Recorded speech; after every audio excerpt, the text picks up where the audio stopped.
del Colegio de Ingenieros de Venezuela presenta. A partir de este momento, todas las voces se unen en una sola señal. RCR presenta Conexión 750 con María Alejandra Trujillo. Muy buenas tardes, amigos de Radio Caracas Radio. Todo el equipo que trabaja para ustedes a partir de esta hora los saluda, variada y abundante información que compartir y analizar como es costumbre en la tarde de hoy. Esto es Conexión 750. Comenzamos. ¿Qué está pasando en este país? Y saludamos a nuestro invitado en esta parte del programa. Se trata del doctor Alfredo Aguilar, quien es abogado de la familia del concejal Fernando Albán. Doctor, como siempre, gracias por atendernos. Muy buenas tardes. Buenas tardes, María Alejandra. Gracias a ti por estar pendiente de este importante caso. Pues la verdad, mucho interés de conocer su opinión, análisis. Ciertamente nos preocupa y mucho lo que ha ocurrido con este caso, doctor. A la luz de lo que aseguró la presidenta de la Misión de Determinación de Hechos de Venezuela, para Venezuela de Naciones Unidas, la doctora Marta Baliñas expresaba preocupación por lo que ha ocurrido con casos emblemáticos como el del concejal Fernando Albán. Yo le pediría un comentario al respecto. Lo escuchamos. La misión de determinación de los hechos no ha hecho más que exaltar y reiterar la circunstancia de falta de justicia, de falta de imparcialidad, de falta de aplicación de la ley. Y muy importante, da un apalancamiento para la misión del fiscal Khan en la Corte Penal Internacional. Como se ha discutido tantas veces, ya en Venezuela, digamos que somos unos conocedores del tema, la justicia internacional entra en juego cuando la justicia interna no existe, cuando el mecanismo no es idóneo, cuando el mecanismo no es independiente y el mecanismo no es imparcial. Los casos que menciona la misión de los hechos refieren específicamente a dos casos emblemáticos, pero además notorios. Tanto Fernando Albán como el capitán Acosta Arévalo fueron ejecutados por el SEBIN y por el DIGESIN respectivamente, y se trata de casos emblemáticos por la crueldad, por la hazaña y por la notoriedad. En el caso del concejal Fernando Albán fue lanzado desde el piso 10 del SEBIN, el capitán Acosta Arévalo fue llevado moribundo luego de ser torturado y presentado ante el tribunal. Lo que destaca la misión de los hechos es lo palpable, lo evidente. En primer lugar es que se están juzgando a funcionarios de bajo rango. No se ha hecho verdadera justicia, no se ha investigado a la cadena de mando, a nadie de la cadena de mando, es decir, no se investigó ni siquiera al comisario jefe de la unidad, no se investigó al general Gustavo González López, director del SEBIN, para ese momento y actualmente nuevamente, no se investigó al ministro Reverol, quien dio unas falsas declaraciones, no se investigó a Tarek William Saab, que fue denunciado por nosotros como encubridor, y por supuesto no se investigó al señor Nicolás Maduro. Esto es lo que dice el informe de la misión, pero más allá de eso, aún el informe de la misión no escudriña el caso de Fernando Albán a fondo. Pues como te he dicho en otras oportunidades, en el caso de Fernando Albán se aplicó un delito, se enjuició por un delito culposo y no por lo que realmente ocurrió, que es una ejecución extrajudicial. No se investigó la tortura, no se investigó la desaparición forzada, ni la detención arbitraria. Ahora, yo tengo que preguntarle, doctor, porque claro, llama la atención lo ocurrido con los detenidos, supuestamente autores materiales, en el caso del concejal Fernando Albán también, en el caso del capitán Acosta Arévalo, como lo destacaba la presidenta de la misión. ¿Qué opina usted sobre este tema? Lo escuchamos. Lo importante, María Alejandra, es que las personas sepan, la ciudadanía conozca la realidad. Lo primero que hay que destacar en el caso de Fernando Albán es que a los dos funcionarios se les enjuició por un delito menor, una especie de delito de fuga, un homicidio culposo, o sea, como que si se les cayó un niño a los brazos, como si dejaron un niño solo y el niño se lanzó por la ventana. Esto no es lo ocurrido es un hecho violento. Y tanto fue así que la juez novena de juicio, la abogada Eileen Valdés, a pesar de la escueta de la escasa investigación que realizó el Ministerio Público, a pesar de eso, cuando observó las inconsistencias de los reportes de la forense, los múltiples golpes que tenía el cuerpo de Albán y la inconsistencia con la teoría de una caída pura y simple, e igualmente al revisar la parte de planimétrica, la juez cambió la calificación de homicidio culposo a homicidio intencional. Ante este cambio que hizo la juez, que implicaba el riesgo de que los funcionarios fueran castigados con una mayor pena, la Fiscalía, en connivencia con el SEBIN, no trasladaron más a los funcionarios, pasó el tiempo que establece la ley y el juicio tuvo que comenzar de nuevo. Cuando el juicio comenzó de nuevo, la Fiscalía, en connivencia con los funcionarios, la defensa de los funcionarios ante el temor de que la juez los pudiera condenar por homicidio intencional, admitieron los hechos imputados por la Fiscalía, que como ya señalé, es un homicidio culposo, es un inquebrantamiento de los deberes de custodia, que son delitos menores, y la juez no tuvo más alternativa que condenarlos por la pena máxima de esos delitos y los condenó a 5 años, 10 meses de prisión. Luego estos señores apelaron y el Tribunal Superior, la Corte de Apelaciones, encabezada por la juez Lady Sujei Azuaje, bajó la pena aplicando mecanismos de cálculo de pena, como que es la pena media, atenuantes, y llevó la pena apenas a 2 años y 8 meses, con lo cual ya estaría cumplida la condena de estos funcionarios y los funcionarios se encuentran en plena libertad. Esto es un simulacro de justicia, esto es un burdo maquillaje, esto es una burla a la ciudadanía, esto es una burla a los que conocemos del derecho y esto es una burla para quienes creemos en los derechos humanos. Pero sabemos y esperamos que la Corte Penal no se va a dejar engañar con este simulacro de justicia que intenta sostener la tesis del suicidio y va a preguntar la Corte Penal y va a verificar la Corte Penal que no hay ni una verdadera justicia respecto de los autores materiales, ni hay mucho menos justicia respecto de la cadena de mando, y además va a complementar con la circunstancia de que esto es sistemático, porque no se trata nada más de Acosta Arévalo. Creo que hay 8 o 10 personas fallecidas en custodia, sin contar, por supuesto, los miles de muertos por las operaciones de la OLP que han hecho en los barrios durante ya varios años. Ahora, los responsables materiales, o señalados, mejor dicho, como responsables materiales, están ahora mismo en libertad. Esa es la información, doctor. Bueno, primero nunca estuvieron presos, porque ellos estuvieron detenidos en la sede del SEBIN. Es sabido que si ellos son funcionarios y están en el SEBIN, andan con absoluta libertad, incluso se van a su casa. Eso es un hecho notorio, público, conocido. Y ahora están en absoluta libertad, ya ellos cumplieron su condena. O sea, ya no podemos hablar de presuntos, tenemos que hablar de condenados, pero fueron condenados por unos crímenes menores distintos a la realidad de lo ocurrido. No sé si aún son funcionarios, no deberían, porque según la ley del Estatuto de la Función Pública deberían ser inmediatamente destituidos. Pero el hecho es que estas personas no pagaron ni van a pagar cárcel efectiva, no han estado en una cárcel de verdad, mientras que los presos políticos están en Yare, están en el Rodeo, están en Ramo Verde o están en las tumbas del SEBIN o en las tumbas del DICESI. Ahora, doctor, estamos hablando de un caso plagado de irregularidades desde el inicio, desde el momento de la detención del concejal Fernando Albán, cuya muerte fue tan escandalosa que provocó la reacción prácticamente inmediata de la oficina de la Alta Comisionada para Derechos Humanos, Michelle Bachelet. Yo le pediría un comentario al respecto, lo escuchamos. Bueno, desde un principio, comenzando porque a los pocos minutos de la muerte el señor Tere Williams se calificó como un suicidio. El investigador no puede hacer una calificación a los 10 segundos de los hechos, tiene que investigar primero. Por eso lo denunciamos y por denunciarlo nos mandaron a perseguir a la familia y a los abogados. Nunca se aplicó el protocolo de Minnesota, que es un protocolo de aplicación obligatoria ante muertes potencialmente ilícitas.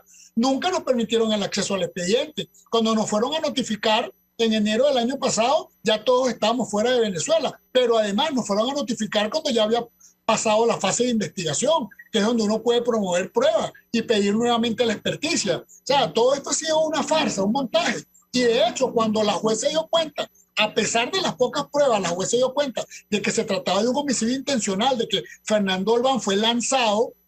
Entonces la fiscalía dirigida por Tarek Williams otra vez se puso en connivencia con la policía y lograron esta sentencia prácticamente absolutoria, porque una persona que no está presa detenida ni un día realmente, pues es una sentencia absolutoria. Cuando muchos le van a quitar el cargo en el SEBIN y seguramente se lo darán en otra parte a estos funcionarios, a estos chivos expiatorios, que ni siquiera son tales porque ni siquiera están presos, a diferencia del caso del capitán Acosta Arévalo. Entonces, ¿qué tenemos aquí? Como te dije, una farsa. Ahora, ¿qué espera la señora Bachelet? No lo sé.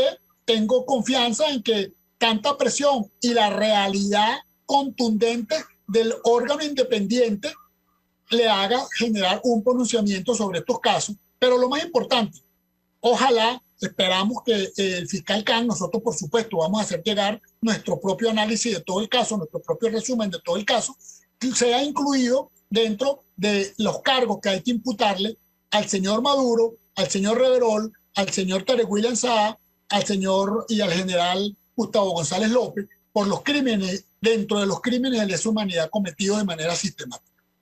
Si me permite, doctor, tenemos que hacer una pausa para ir a publicidad. Justo quería preguntarle acerca del objetivo que se ha trazado la misión de determinación de hechos de Naciones Unidas para Venezuela, que tiene que ver con la ampliación de sus investigaciones sobre garantías fundamentales a rangos superiores en nuestro país. Le ruego que permanezca unos minutos más. Al regreso que hiciera su comentario. Ya venimos. Usted está viendo Conexión 750 con María Alejandra Trujillo. Solo por RCR 750, porque lo bueno une. Puedes seguirnos en nuestras redes sociales. En Twitter, @RCR750, la radio que se ve. Mensaje del ingeniero José Peraza, tesorero del FONPRES CIB. Estimado colega ingeniero arquitecto y profesional afín, el Colegio de Ingenieros de Venezuela y el Fondo de Previsión Social, preocupado por la salud de tu familia, ha diseñado un sistema de salud integral que coloca a tu disposición y que contiene asistencia primaria de salud, ambulancia, hospitalización, cirugía, oftalmología, dermatología, fisioterapia, psicología, odontología, farmacia y funerario. Para mayor información, visítanos a nuestros portales cib.net.be, fonprescib.net.be, Colegio de Ingenieros de Venezuela, construyendo futuro. El que sabe de sabor sabe de saber que Del Corso es la clásica pastelería italiana de Caracas. Qué ricos sus dulces típicos tradicionales, como los auténticos cannoli, la sfogliatella o la cola de langosta, no tienen comparación. La pasta seca de almendras y chocolate o su gran variedad de tortas, cumpleaños, bodas, bautizos o comuniones, reuniones familiares o eventos corporativos. Teléfono 0212-941-1971. Pastelería Del Corso, la pastelería italiana por tradición y excelencia. Un espacio que analiza y debate la coyuntura política, económica y social de nuestro país.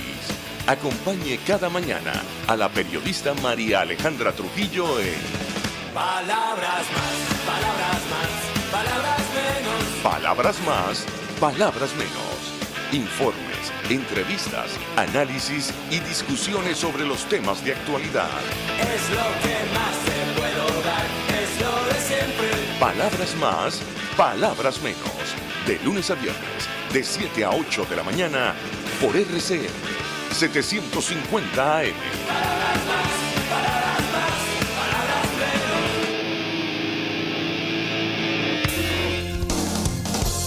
RCR 750 AM.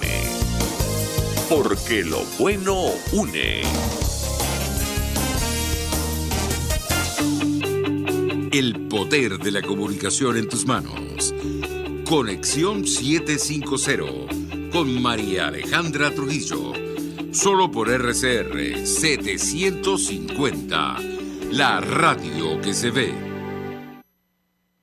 Continuamos, amigos, en Conexión 750, hablando acerca de la situación de derechos humanos en Venezuela, tomando como punto de partida el caso del concejal Fernando Albán, que figuró en la última actualización de la misión de determinación de hechos de Naciones Unidas para Venezuela. Nos acompaña el doctor Alfredo Aguilar, abogado de la familia del concejal. Y yo le dejaba una inquietud, doctor, acerca de esta meta que se ha trazado la misión que consiste en ampliar las investigaciones a los rangos superiores, las investigaciones por presuntos delitos de lesa humanidad y violaciones de derechos humanos en nuestro país. Lo escuchamos. Fíjate, aquí pasa algo interesante, lamentablemente lento como todos los procesos internacionales, pero interesante. La misión de determinación de hechos no es un fiscal, simplemente lo que hace es levantar información, cotejar información y presentar informes. Pero esos informes son un insumo de mucho valor para la Corte Penal Internacional, porque la Fiscalía no tiene un acceso directo a Venezuela, ¿no? Pero al nutrirse de estos informes además tienen soportes que están en las oficinas de la ONU, tienen y de relatos, tienen declaraciones, tienen fotografías, tienen documentos. La Fiscalía puede nutrirse perfectamente de todas estas investigaciones y por eso, una vez que la misión, que fue la que le puso la guinda al postre cuando dijo estos son crímenes de lesa humanidad, cuando la misión calificó esto como crimen de lesa humanidad, está trabajando precisamente para reforzar ese calificativo. ¿Y cómo refuerza ese calificativo? De dos maneras, demostrando que no hay justicia verdadera y demostrando que no se está juzgando a los altos jerarcas, a la cadena de mando y a los responsables. Porque cuando se habla que un crimen es de lesa humanidad, requiere de una condición. Esa condición es que sea sistemático. ¿Qué significa sistemático? Que sea permanente, que sea una orden, que sea una forma de proceder. ¿Y esa forma de proceder de dónde viene? Viene de los altos jerarcas, vienen de los jefes de la policía, viene del propio fiscal, viene del Tribunal Supremo que no hace justicia y viene por supuesto del presidente de la República, el quien usurpa el cargo de presidente, porque él es el que se beneficia de todos estos actos de represión, de hostilidad, de violencia y de represión y limitación de los derechos humanos que así sistemáticamente se convierten en crímenes de lesa humanidad. Ahora, doctor Aguilar, ¿cuál es su expectativa con relación a este nuevo objetivo que se ha fijado la misión? Eso en primer lugar. Y en segundo lugar, varias organizaciones venezolanas están pidiendo que se prorrogue el mandato a partir de septiembre. ¿Qué puede decirnos? Sí, por supuesto. Como te decía, fue la misión la primera que pasó de la expresión violación de derechos humanos a la expresión de crímenes de lesa humanidad. ¿Y cuál es la diferencia? La diferencia es que la violación de derechos humanos, bueno, debe dar lugar a investigaciones, debe dar lugar a reparaciones, puede dar lugar a condenas pecuniarias contra el país, a órdenes para el cese de actividades, a órdenes para no repetición. Pero cuando pasamos a crímenes de lesa humanidad, ya estamos dando la competencia de la Corte Penal Internacional y la posibilidad del juzgamiento a través de ese mecanismo internacional penal contra estas personas implicadas, tanto la de menor rango como principalmente la de alto rango. Por eso es importantísimo que esta misión continúe levantando. Como te decía, el fiscal no cuenta con un equipo para meterse en Venezuela, para entrevistar a todas las víctimas, y lo que está haciendo la misión es dándole los insumos y ordenadamente presentándole una serie de informaciones que el fiscal incluso puede corroborar a través de los documentos que la propia misión tiene. Adicionalmente, varias organizaciones de derechos humanos estamos trabajando, dando insumos, preparándonos, porque recordemos, esto quizás las personas no lo saben, que los homicidios no están en esa primera fase de investigación, no estaban incluidos. Se está luchando para que, aparte de las torturas que sí estaban incluidas, de las detenciones arbitrarias, de las desapariciones forzadas y de la persecución política, que es el crimen quizá más evidente, se incluyan los homicidios. Porque los homicidios que pasan son los más catastróficos, son los que más nos duelen. Por supuesto que nos duelen los presos políticos, pero también nos duelen, por supuesto, los muertos, los desaparecidos. Entonces, se está luchando para entregar información, para sistematizar la información, es mucha información. Esto hace que el proceso sea lento, pero creo que eso hace también que el proceso sea contundente. Nosotros esperamos que sean juzgados estos altos jerarcas y creemos que la justicia llegará, no tan rápido como quisiéramos, pero creemos que la justicia llegará. Doctor Aguilar, hace algunos días la vicepresidenta y canciller de Colombia, Marta Lucía Ramírez, hablaba de la posible celebración de audiencias en el caso de Venezuela en la Corte Penal Internacional. Ella decía en las próximas semanas, en una entrevista con el diario El Colombiano. ¿Qué información conoce usted o ha escuchado usted sobre este tema en específico? No tengo conocimiento específico de que se hayan fijado audiencias. Lo que sí te puedo recordar es que hace poco la Corte negó la solicitud del gobierno usurpador de Venezuela. Ellos hicieron como una especie de reclamo preliminar, una especie de suspensión que solicitaron. Eso les fue negado de plano. No, ni siquiera hubo audiencia para eso, sino que se lo negaron porque la Corte dijo, mire, ya el fiscal está investigando y está autorizado para investigar. Es decir, la investigación está en proceso. No pida más cosas. Deje que el fiscal trabaje.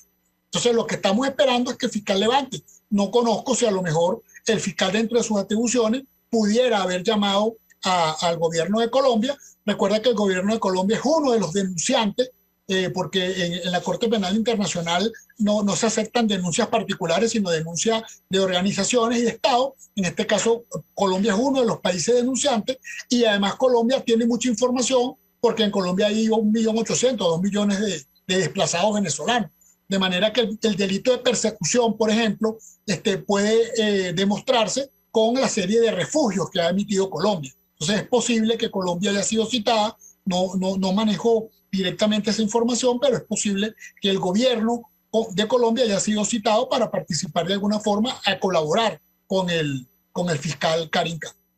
Finalmente, doctor, la Fiscalía de la Corte Penal había pedido una prórroga para que el Estado venezolano aportara información, prórroga que vence ahora en el mes de abril. ¿Qué información maneja usted y qué expectativa tiene en relación a este tema? Lo escuchamos. Bueno, la expectativa es muy simple.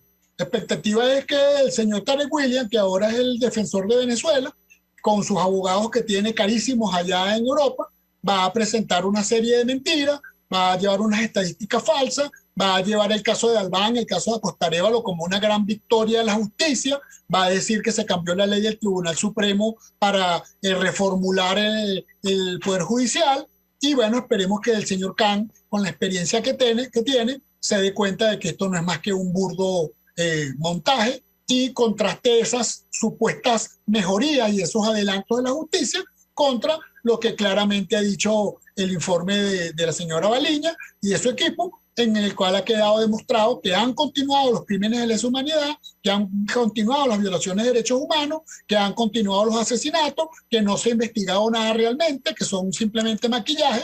Además, el informe de la alta comisionada, a pesar de que ella, como siempre, tiene sus coqueteos con el régimen, dice que haya habido mejoría, y igualmente esa mejoría de forma alguna opacan las demás denuncias que están en el mismo informe, donde dice que se han continuado con las ejecuciones extrajudiciales, que hay más de 200 presos políticos y que se ha censurado. Ahora la última arremetida del régimen es contra los medios de comunicación, contra los periodistas y contra los defensores de derechos humanos. Y eso está claramente establecido en el informe de la propia señora Bachelet. De manera que el fiscal Karim Khan tiene buen material para contrastar contra lo que van a intentar llevar el régimen de Venezuela como una gran demostración de que ellos sí están haciendo justicia. Doctor Alfredo Aguilar, 1.000.000 de gracias por atendernos, acompañarnos estos minutos, abogado de la familia del concejal Fernando Albán, expresando opinión y análisis acerca del tema que debatimos en esta parte del programa, que tiene que ver con la situación de derechos humanos y el caso específico del concejal Albán, que fue motivo de preocupación durante la actualización de la misión de determinación de hechos de Naciones Unidas para Venezuela. Gracias, doctor. Nosotros vamos a la pausa y al regreso venimos con más. Estás en sintonía de Conexión 750 con María Alejandra Trujillo. Solo por RCR 750. Porque lo bueno une. Sintonízanos a través de Periscope, @RCR750. La radio que se ve. Mensaje del ingeniero José Peraza, tesorero del FONPRES CIB. Estimado colega ingeniero, arquitecto y profesional afín, el Colegio de Ingenieros de Venezuela y el Fondo de Previsión Social, preocupado por la salud de tu familia, ha diseñado un sistema de salud integral que coloca a tu disposición y que contiene asistencia primaria de salud, ambulancia, hospitalización, cirugía, oftalmología, dermatología, fisioterapia, psicología, odontología, farmacia y funerario. Para mayor información, visítanos a nuestros portales cib.net.be, fonprescib.net.be, Colegio de Ingenieros de Venezuela, construyendo futuro. Mis amigos, una empresa comprometida y responsable con su personal es una empresa segura, y Produzca es la compañía pionera en Venezuela que ofrece la mayor cantidad de equipos de comprobada calidad para garantizar la seguridad integral de toda la nómina industrial de cualquier empresa. El catálogo de Produzca es inmenso, todo tipo de guantes, cascos, accesorios y productos varios de protección para tu personal. Conoce más de Produzca en www.produzca.com. Produzca, seguridad en tu empresa de los pies a la cabeza. Desde los sectores populares del país se escucha una clara señal. Es el radar de los barrios. Evelyn Martínez y la red de ciudadanos le invitan a identificar amenazas, ubicar soluciones y hacer seguimiento eficiente a las problemáticas de cada sector. Un espacio contra la polarización donde se construye de abajo hacia arriba y de adentro hacia afuera. El radar de los barrios, de lunes a viernes, a partir de las 10 de la mañana, solo por RCR 750 AM. RCR 750 AM, porque lo bueno une.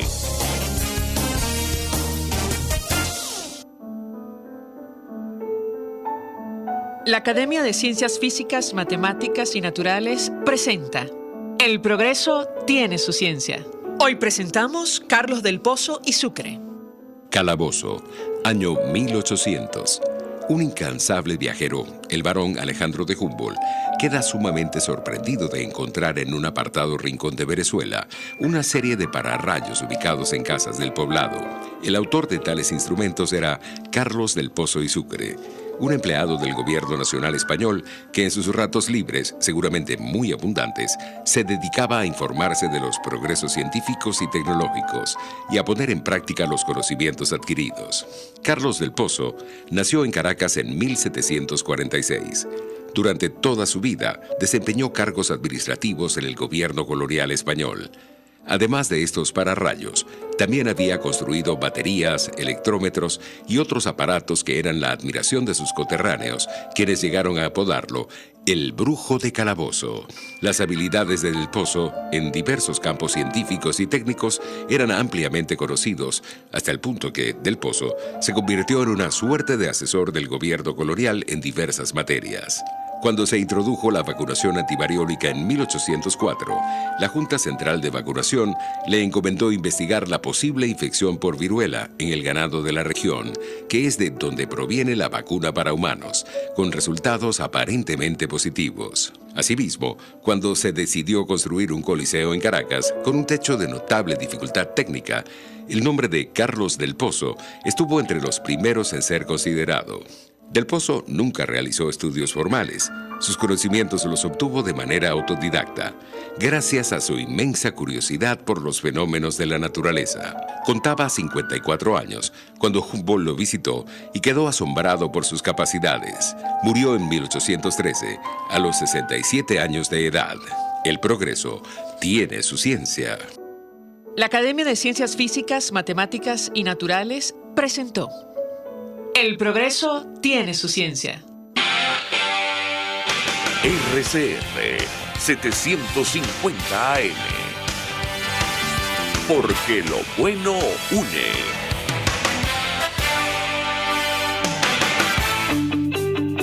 María Alejandra Trujillo te acompaña en Conexión 750, solo en RCR 750, la radio que se ve.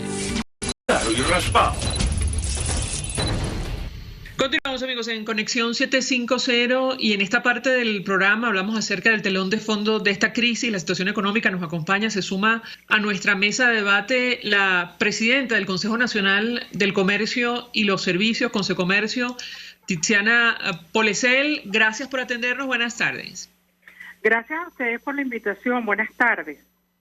Pues mucho interés de conversar con nuestra invitada acerca de varios temas. Iniciaría a partir de uno de los hechos más comentados en las últimas horas, sobre todo en redes sociales, que tiene que ver con la devolución del Sambil de la Candelaria luego de 13 años de su confiscación. Yo le pediría una opinión, un comentario inicial al respecto. Usted, entre otras cosas, ha advertido que el proceso de devolución de empresas como esta debe ser de forma transparente, ¿correcto? Le escuchamos. Sí, nosotros hemos señalado que como punto de partida la devolución del Sanvil a sus propietarios es un hecho que debe verse de manera positiva. Lo que hemos complementado en decir que existen muchas más empresas en la misma condición del Sanvil que esperan también les sea devuelta la propiedad a sus dueños originales. Entonces, al respecto, nosotros lo que hemos señalado, y es lo que se estaría preguntando cualquier persona que tenga una propiedad expoliada, etcétera, es bueno, ¿qué tengo que hacer para que a mí también me la devuelvan? Yo creo que ese procedimiento tiene que ser transparente. Todo aquel que se sienta perjudicado por haber perdido su propiedad, por haberle sido expoliada su propiedad, pues tiene todo el derecho de optar, si lo desea, para que le sea devuelta. Esto no excluye desde ningún punto de vista una política de reparación, porque no se trata solo de devolverle la propiedad a sus dueños, sino que también se le brinde las posibilidades de que ese local, esa empresa, esa finca vuelva a ser operativa. Por lo menos habría que resarcir de alguna manera el daño al que ha sido sometida no solo la empresa, sino también los trabajadores de esa empresa. Entonces tiene que haber una política de reparación, eso es lo que hemos insistido, y el procedimiento tiene que ser transparente. Todas aquellas personas que están en la misma condición que les fue arrebatada su propiedad tienen todo el derecho de optar por un mecanismo transparente que permita esa devolución. Y aquellos casos, porque los hay, de algunos propietarios que simplemente no están interesados en que se les devuelva la propiedad porque está en tal estado que la inversión sería muy difícil de asumir, que la adjudicación de esa propiedad a otros dueños sea también a través de un proceso transparente. Eso en líneas generales es lo que hemos señalado. No es el caso de el Sanvil de la Candelaria, ¿correcto? Bueno, suponemos que sí, suponemos que hay un procedimiento. El tema es que nosotros quisiéramos que se abriera de alguna manera la información de qué tienen que hacer el resto de las empresas para tener esa oportunidad. Entonces, evidentemente, es lo que aspiramos, es lo que queremos. No sabemos si el Sanvil está asumiendo eso todo con músculo propio o tiene algún tipo de apoyo. Pero en definitiva, eso tiene que ser transparente y todas aquellas personas que hayan sentido vulnerada su propiedad tienen que tener el derecho de por lo menos conocer la metodología, el procedimiento para que les sea devuelta. Ahora, creo haber leído una declaración de nuestra invitada referida a la importancia de la transparencia en este tipo de devoluciones y la necesidad de evitar favorecer a los círculos más cercanos al poder en Venezuela. ¿Eso es correcto? Es correcto. Hace más de un año, cuando se inició el proceso de diálogo y recibimos en Consecomercio a los miembros de la comisión de diálogo, este fue un tema tratado, porque por supuesto hay muchas empresas comerciales, hay fincas, hay industrias, etcétera, que están afectadas. Y una de las cosas que insistimos con la comisión en aquel momento era la importancia del proceso transparente y que esto no se convirtiera en una adjudicación a mis amigos, porque lo que evita eso es que el proceso sea transparente. Las privatizaciones, las ventas, inclusive cualquier tipo de proceso que tenga que ver con expropiación, parte de un procedimiento que es del conocimiento público. De esa manera se evita cualquier tipo, digamos, de interpretación de que esas propiedades están siendo adjudicadas a los amigos, que es lo que nosotros consideramos debe evitar. Pero yo tengo que preguntarle, en la práctica, ¿qué expectativa tienen ustedes con relación a este tipo de devoluciones? Y piensan que esto puede ser una nueva política, si el caso del Sambil es una excepción, y se lo pregunto por lo que ha vivido nuestro país, lo que ha significado la política de expropiaciones o confiscaciones en términos de cierre de empresas. ¿Qué puede decirnos? La escuchamos. Nosotros aspiramos que el caso Sambil La Candelaria sea el primero de todos los casos en los que la gente debe recibir de regreso sus propiedades si está en disposición de hacerlo. Nosotros tenemos esa aspiración, que esto sea el punto de partida. Y por eso es que lo vemos de manera positiva, porque evidentemente no solo se trata de que le devuelvan la propiedad a sus dueños, sino que además ellos habían, y esa empresa es conocida por hacer unas investigaciones muy acuciosas en cuanto a dónde deben instalar sus centros comerciales, etcétera, y La Candelaria probablemente arrojó que era una buena oportunidad. Creo que La Candelaria también necesita un lugar como ese, y creo que por eso es importante que este sea un ejemplo, sea un punto de partida, sea un comienzo de esa política de devolverle a la gente su propiedad. Si permite nuestra invitada, tenemos que hacer una pausa para ir a publicidad. Al regreso quisiera referirme a este tema del impacto que ha tenido esta política, insisto, en materia de cierre de empresas. Hay algunos datos que hemos revisado antes de esta entrevista que quisiéramos contrastar con nuestra invitada. La expresidenta de Consecomercio en 2017, María Carolina Oscati, llegó a advertir que llegaron a cerrar cerca de 500.000 empresas. No sé si el número coincide con los datos que maneja nuestra invitada. Es decir, según el Instituto Nacional de Estadísticas, había 800.000 firmas en todo el país para 2008, y en 2017 solo quedaban 270.000 compañías activas. Yo le pediría un comentario acerca de este tema a la luz de lo que hemos hablado con relación al caso del Sambil de La Candelaria. Al regreso de la pausa le doy la palabra para contestar. Ya venimos. Escuchamos Conexión 750, solo por RCR 750, la radio que se ve.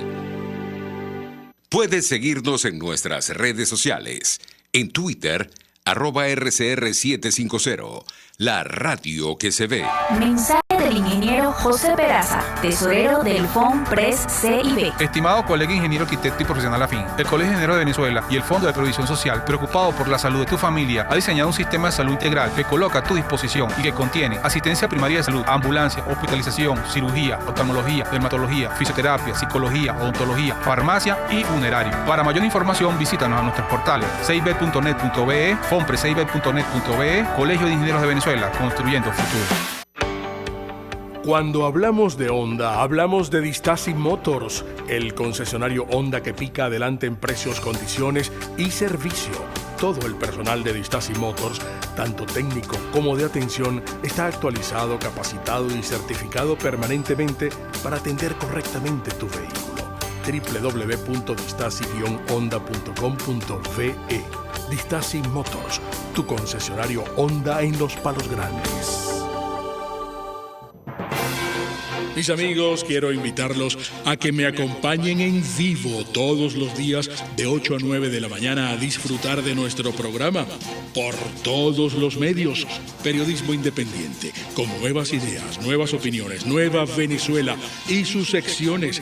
Dice mi vecina, está circulando y otro nivel. Corran la voz, no me fallen, por todos los medios por aquí, por RCR 750, la radio que se ve.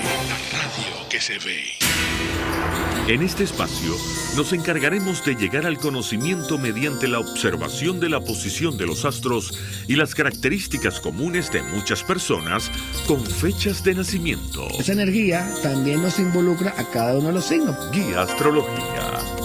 Descubra la relación de los astros con los rasgos de la personalidad, con los sucesos importantes de su vida y con sus características físicas. También van a buscar nuevas formas de crecer, contactarse con el arte, con la belleza. Guía astrológica, Todos los sábados, a partir de las 3 de la tarde, por RCR 750 AM.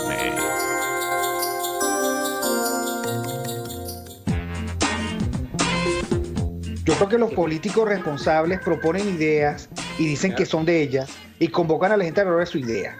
Me parece de muy mal gusto cuando la idea empieza a decir, bueno, esto no es mío, es de Venezuela. Eso significa que fracasó. Y entonces le están endosando al país la incapacidad para articular una idea que de suyo desde el principio era una idea y no un curso estratégico. A mí eso me parece de mal gusto. Me parece que el marketing político no da para tanto. Así podemos ver el mantra de Guaidó: cese la usurpación, gobierno de transición y elecciones libres. Él lo abandonó.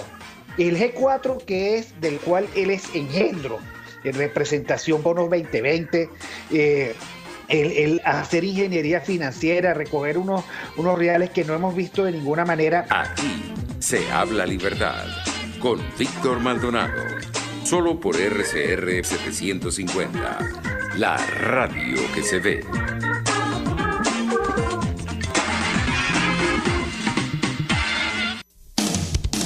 RCR 750 AM, porque lo bueno une.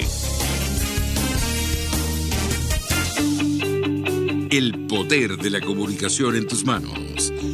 Conexión 750 con María Alejandra Trujillo. Solo por RCR 750, la radio que se ve. Continuamos, amigos. 750, hablando acerca del telón de fondo de esta crisis, la situación económica, la situación del sector privado en Venezuela, tomando como punto de partida lo ocurrido recientemente con la estructura del Sambil, del Centro Comercial Sambil de la Candelaria. Luego de 13 años de su confiscación, nos acompaña Tiziana Polesel, presidenta de Consecomercio. Yo le dejaba una inquietud a propósito de lo que ha significado esta política, no solo de expropiaciones y confiscaciones, también en general la política en materia económica con relación al cierre de empresas. La verdad es impresionante la cantidad de compañías y firmas que han cerrado o se han ido de nuestro país a lo largo de estos años. Yo le pediría un comentario, ¿cuál es la situación actual, al menos del sector que usted representa? La escuchamos. De esa cifra que dispones, que es bastante similar a la que nosotros manejamos, de esas 270,000, tenemos que pensar que la pandemia lamentablemente arrojó cerca entre un 30 a 35% de cierres. Cierres que no siempre se visibilizan como cierres totales de empresas. Lo más grave que ha ocurrido es cadenas que tienen varias sucursales. Durante la pandemia tuvieron que cerrar el 30% de estas sucursales. Si tenían 10, pues cerraron 3. Y evidentemente eso quizás no impacta mucho la cifra final, pero sí impacta a la localidad donde está ubicada esa tienda y a los trabajadores, por supuesto, ¿no? Entonces, porque a veces es una sola razón social. La razón social permanece porque sigue teniendo otras sucursales, pero cierra en algunos puntos, ¿ok? Eso, ¿cuáles son las consecuencias de eso? Las consecuencias de eso es que justamente las zonas probablemente más necesitadas que están fuera de Caracas se quedan sin un automercado, se quedan sin, por ejemplo, agencias bancarias. Hay ciudades en Venezuela que no tienen agencias bancarias, ni privadas ni de la banca pública. Para hacer cualquier tipo de trámite tienen que salir de la ciudad. Entonces eso por supuesto, si lo trasladamos a otro tipo de comercio, eso afecta justamente la calidad de vida de esas regiones que están más alejadas de Caracas. Eso no lo vemos en Caracas con la misma magnitud que lo vemos, por ejemplo, en otras ciudades. Todavía estamos hablando de que el 40% de los locales comerciales en los corredores comerciales de Maracaibo están cerrados y no han logrado abrir después de haber cerrado durante la pandemia, porque además no hay condiciones. Desde Consecomercio hemos insistido en el tema del crédito. Sin crédito ningún sector puede avanzar y por supuesto el comercio tampoco. Por otro lado, ¿cuáles se han visto más afectadas como sectores, como tal? Bueno, todos aquellos comercios que atienden otros sectores de la economía que también están muy afectados. Por ejemplo, todos los sectores que atienden a la construcción están tan afectados como la construcción en términos de cifras. Entonces, por eso es complicado para nosotros hablar de cifras globales, de cifras promedio, porque cada subsector del comercio que atiende a otros sectores de la economía tiene una realidad diferente y cada región del país también tiene realidades diferentes. Y además no solo ha sido el problema de la pandemia, también tenemos serios problemas de combustible y reaparece con dramatismo el tema eléctrico. El tema eléctrico en Occidente se está convirtiendo en una verdadera tragedia que puede llevar a más empresas a cerrar, especialmente aquellas que necesitan la energía eléctrica para operar. Ahora, tengo que preguntarle, bueno, escucho a nuestra invitada y pienso además en la nueva batería de impuestos con las cuales tienen que lidiar en el sector privado y en general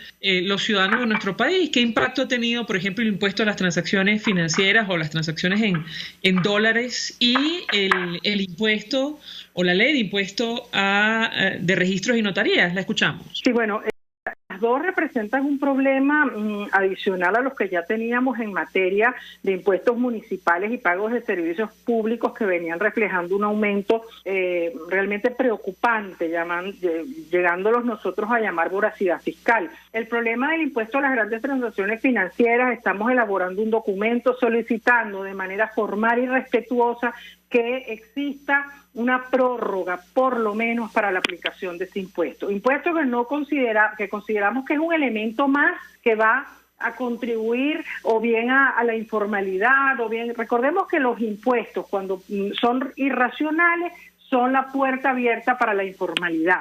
Y realmente algunos impuestos nosotros los consideramos que carecen de racionalidad y que tienen que ser analizado de una manera más detallada. Así vemos que el impuesto a las grandes transacciones financieras en teoría entra en vigencia el día 28 de marzo. Hemos hecho un gran paneo por todas las cámaras afiliadas a Concecomercio y ha dado como resultado que casi ningún sector está preparado. Las máquinas fiscales aún no han podido ser adaptadas.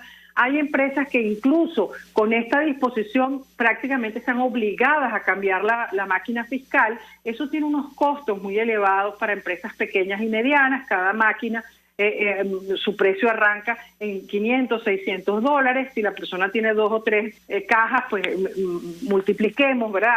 Hay todo un costo asociado, pero además del costo, que no tenemos crédito para pagar esas máquinas, hay que pagarlas de contado. Además de esos costos, tenemos el hecho de que ya algunas cadenas grandes nos reportan que les han dicho que no tienen existencia de máquinas fiscales, sus proveedores, para poder, digamos, entregárselas antes del 28. Y luego queda el tema de la programación, etcétera, que es otro elemento. Entonces, realmente una disposición cuya gaceta la tuvimos disponible hace apenas algunos días y teniendo menos de 2 semanas para poderlo implementar, eso forma parte de la irracionalidad a la que nosotros nos referimos. No se puede implementar una medida de este tipo desconociendo lo que es la realidad en existencia de máquinas fiscales y además de personal que atienda, porque todas las empresas están en lo mismo, agregándole ese elemento a la facturación. Y eso no es un proceso rápido e inmediato, porque por supuesto eso afecta cuentas por pagar, eso afecta muchos procesos administrativos, que hacer ese cambio no se hace abriendo y cerrando los ojos. Ahora, tengo que preguntarle, porque, digamos, nos tocó escuchar la presentación de la memoria y cuenta de la vicepresidenta del régimen, Delcy Rodríguez, en la Asamblea Nacional de 2020, y ella, de alguna manera, como dicen los españoles, sacaba pecho por el desempeño económico en nuestro país, sin mencionar asuntos fundamentales como la pobreza transversal que afecta a la gran mayoría de la población venezolana, que hasta hace poco tenía o devengaba un salario mínimo de menos de $2 mensuales, ligeramente ajustado a $28, que no alcanza absolutamente para nada. Y yo le pediría un comentario sobre este punto en específico. La escuchamos. Son muchos los elementos que contribuyen a mejorar la calidad de vida del venezolano. No es solamente un decreto de aumento salarial, es la posibilidad de con ese salario que no se le pulverice en el bolsillo, por mucho que nos digan que las cifras de inflación tienden a mejorar. Todavía nosotros manejamos unos números de inflación en el que no pudiéramos hablar de que lo hemos vencido. Ahí hay un problema que está en camino, ojalá se pueda resolver, pero es un problema muy importante que está afectando el poder de compra del venezolano. Eso por una parte. Luego, no menos importante, es el hecho de que en la medida que no exista confianza, que no existan condiciones de infraestructura, las empresas seguirán cerrando, lamentablemente, si no hay crédito, si no hay infraestructura, si no hay energía, si no hay combustible. El tema del combustible vuelve a estar en primer plano dentro de nuestra economía, y ahí no solo el sector comercio y servicios se ve afectado, ahí estamos hablando del agro, estamos hablando de todo el resto de los sectores de la economía que tienen problemas para movilizar tractores, para recolectar cosecha, para transportar mercancía de un estado a otro. Esto afecta incluso el transporte de los trabajadores, y ahí también le afecta la calidad de vida. Todavía nosotros en el interior seguimos viendo que la jornada laboral sigue siendo corta, y sigue siendo corta porque el trabajador tiene problemas para regresar a su casa o para llegar al puesto de trabajo. Entonces, un país no podemos hablar de recuperación, no podemos hablar de beneficio, de mejora en la calidad de vida del venezolano si nosotros no abordamos cosas tan básicas como la energía, el agua y los servicios públicos en general. Y eso sigue siendo un problema en Venezuela, y sigue siendo un problema no solo para el comercio, sino para todos los venezolanos. Tiziana Policeo, muchas gracias por atendernos, acompañarnos estos minutos. Presidenta del Consejo Nacional del Comercio y los Servicios, Consecomercio, gracias. Gracias, 1.000.000 de gracias. Nosotros nos despedimos y lo hacemos a nombre de Jaime Nestares de la Dirección General de la Estación, en la gerencia de producción Willy Charcaya, en la producción Jay Pacheco, los controles Víctor Mejías, quien tuvo el placer de acompañarles, María Alejandra Trujillo.